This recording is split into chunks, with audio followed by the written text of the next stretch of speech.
First, like to use this opportunity to thank the Hack the Hood family for allowing me to speak at this wonderful event. I would also like to thank everyone else for coming out and supporting the youth in their amazing 6-week journey. I was a Hack the Hood participant back in 2014, and I recently became a technical fellow, teaching my own cohort in the Tenderloin District. Looking back 2 to 3 years ago, I can see myself in a lot of you guys' shoes, coming from East Oakland and living on welfare and food stamps for the majority of my life. Tech is probably the last thing on our minds most of the time. We're trying to provide food on the table, trying to help our parents out with rent, trying to sustain stable living conditions through other means. We don't have the time to actually stay updated with the latest frameworks, the latest technologies, the latest libraries, the latest APIs. This leads to us being sort of left out of this tech bloom that's happening right behind our backyards. And just because we come from these low-income families and low-income neighborhoods, people often have the perception that we do not have the intellectual capacity or the skills or the assets to bring to the table.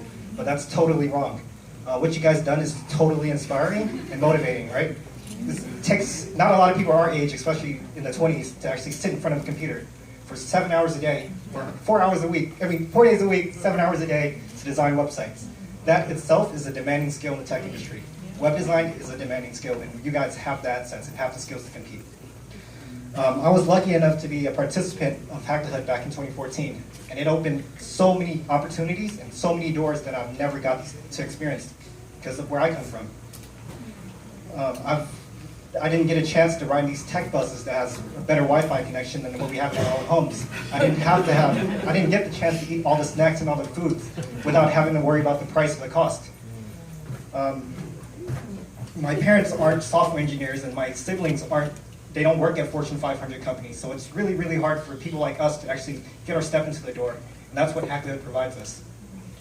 I guess I'll just keep this speech short and say that more organizations like Hack the Hood need to exist, especially in the city of Oakland. The students here, we aren't asking for a free handout. We aren't asking for a silver spoon that's fed to our mouths. All we ask is that we have the necessary skills and tools to compete with those that come from a more privileged household. So,